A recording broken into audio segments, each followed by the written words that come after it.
Hello everyone and welcome back to another Raiders video. In this video, I'll be giving my first and maybe only full 7-round mock draft. Doing this on Pro Football Network. Some of the picks, I try to be like realistic, so like if there's a player available at a spot I don't think they would be available at, I would not take them. For example, Chandler Zavala, guard out of NC State, was available like in the 5th, 6th round. Probably not going to happen in real life, so I passed on him. But anyway, let's get into it. At 7th overall, I took Devin Witherspoon. I prefer Gonzalez, but he was off the board, so I took Devin Witherspoon, or maybe Devin Devon, not sure. But he is a good corner. He's a corner one in the league, most likely. He has high upside. Not the greatest size, but doesn't really affect how he plays. He's a great player. Would be probably the best corner on the team right away. I like the pick right there. Then 38th overall, we take Drew Sanders, inside linebacker. Currently on ball. Was an off-ball linebacker at Alabama. Only 1 year of the starting experience there at Arkansas at that position of inside linebacker, but he played pretty well. He's a well-rounded guy. I know his coverage grade isn't very good, but I think he can cover pretty well, and of course he knows how to get after the QB. So I like Drew Sanders here. Should start right away. Then in the 3rd round, I got Keanu Benton. To be honest, I'm not sure if he'll actually be there at 70 overall, but he's been rising up draft boards.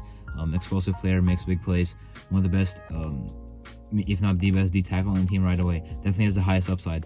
Tillery is very one-dimensional. Blon Nichols is supposed to be a balanced guy, but has not really been good against a run or pass while with us. And then I guess you have the 2 rookies from last year, but I don't think they have much potential, really. Neil Farrell Jr. could be someone that's developed further. Matthew Baller, I don't really have any hope in. We need a D tackle badly, of course. Keanu Benton at 70, if it happens, would be a steal. Then at 100 overall, I wanted to double down at linebacker. Got Demarion Overshown. More of an off-ball or on-ball guy. Even though he really played inside linebacker, his run defense is really not that good. His frame is not really that good, but he knows how to get after the QB. He's more of a developmental guy. Maybe they definitely should not start him right away.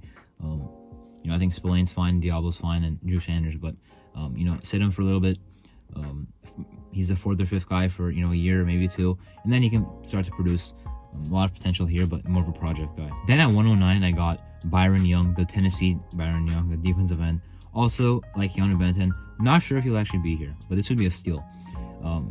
Edge is not the really biggest need currently, but for the future, it is going to be, because Chandler Jones, I'm not sure if we can, but we might get out of the contract next year. Malcolm Kuntz, this front office does not really like, or at least coaching staff. And Crosby is really the only guy. Jordan Lewis is a 1-year rotational piece. We have 4 defensive ends on the roster right now. We're going to draft an edge somewhere. Byron Young, I think if he's there at 109, is a great example of best player available. I mean, he's pretty good in his own right. I don't think you're really grasping for straws. I think he can actually provide some definitely decent upside in the future. Then at 141, I got Andrew Voorhees, a pick I really like. I know he has the ACL injury, but he's an absolute beast. He would not go this late if not for the injury. He's a very good guard. Just the injury, and the age, he is pretty old, but he's very good. He's a future starter, I think. Maybe, if he didn't have the injury, probably right away, but as soon as he's healthy, I would hope he starts. He's better than every guard we have besides Parham, and Parham I think should take a guard. You can move Parham to left or right guard, whichever one you want. Maybe make Voorhees more comfortable in his natural position, but you definitely have to get him out there if you want your best 5 guys out there. But of course, you would have to wait for him to be fully returned from injury. 3 picks later at 144, I got Luke Schoonmaker, tight end, Michigan. Probably the last guy before the huge drop-off. He's not one of the top 4 guys. He also is one of the guys that can actually start in the league at tight end from this draft. After this, it's really just hopefuls. Will Mallory out of Miami, Payne Durham out of Purdue, some of those guys, Latu out of Alabama. So, I don't want to, get those guys because I'm not sure if they would actually start in the future. So I wanted to take Schoonmaker here because I think Hooper I really like. OJ Howard I'm not really a big fan of, but we need someone still. Even with those 2 signings, I still thought the tight end would be a need. I still really want to draft the tight end this year. The tight end draft class is deep, and especially when we need a future tight end, we should absolutely capitalize. Luke Schoonmaker, I like the pick. Then at 174, I doubled down at corner. I took Rezjon Wright out of Oregon State, one of the 2 Oregon State corners. I know we have a lot of corners now, as a draft 2 here, but, Rezjon Wright is not really going to be someone that's going to, have a big impact right away. He'll be lost in the shuffle of, Meek Robertson, Duke Shelley, David Long Jr., all those guys, Brennan Faison, Sam Webb, all those guys. But I think eventually he can be a reliable rotational piece because, you're going to lose Faison or at least Faison, Shelley, and David Long Jr. and Meek all have 1 year either on the contract or 1 year left. 1 year, we're signed to 1 year deals or have 1 year left. So I think Rezjon Wright is a guy you can't have for the future. Obviously, rookie contract. Some of these guys, I'm not sure if he'll be able to bring back. So that's why you do have to draft for the future at the position. Speaking of drafting for the future of the position, at 204 I took Aidan O'Connell. I'm not sure if he'll actually be around at this point, but I don't think it's like crazy, unrealistic. So I just took him. Definitely developmental. Obviously, needs a couple years. He doesn't have the strongest arm. He's not much of a playmaker, but he can learn an offense, produce in an offense, and just be a guy who's well-rounded, knows the scheme. I think that's what he can do with McDaniels. Pick up the scheme. In a couple years he'll have it down, and be able to at least function effectively in the offense. So Connell, not the most talented guy, but I think good option here is very late. At 214, I took a guy I'm pretty high on, Puka Nacua out of BYU, a receiver. I know we have a million of them, but Nacua is basically not the same size, but almost like a Cam Sims type of guy. Maybe that's not the best comparison if I'm comparing him to someone on the team currently, but he's like a playmaker guy. BYU basically facilitated their offense around him at points.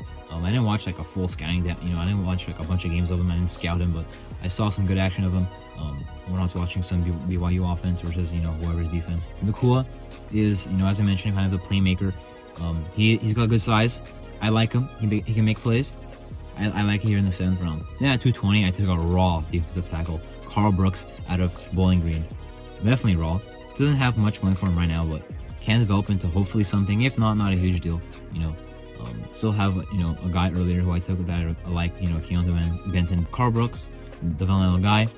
We'll get him in there in the preseason, see what he does. And then the final pick at 231 overall, Jason Taylor II, safety out of Oklahoma State. I really wanted to have a safety at some point in this draft, and I settled on Jason Taylor II. They did have him in on the top 30 visit, so they at least have shown some interest. He's got good size. He had good ball production at Oklahoma State, so at first definitely a special teams guy. Who knows what happens in the future? I mean, I like Roger Kamer, Marcus Epps 2-year deal, Merrick 2 years left on his deal, on his rookie contract. Harmon could come back, but still a free agent. Regardless, I did want a safety. At least we got a special teamer. Maybe it can be more. Who knows? But it's the 7th round. We have a couple 7th round picks. Might as well do something with them. That might as well get players that have potential, essentially. So that was my 2023 NFL 7 round mock draft for the Raiders. My first one. Maybe I'll do some more. I definitely do want to do a draft talk video where I talk about the draft. This is more of a mock draft. Theoretical, not actually what has happened or what might happen. Just mock running through it. But anyway, that was my full 7 round Raiders mock draft. I'm Arto, and thank you for watching.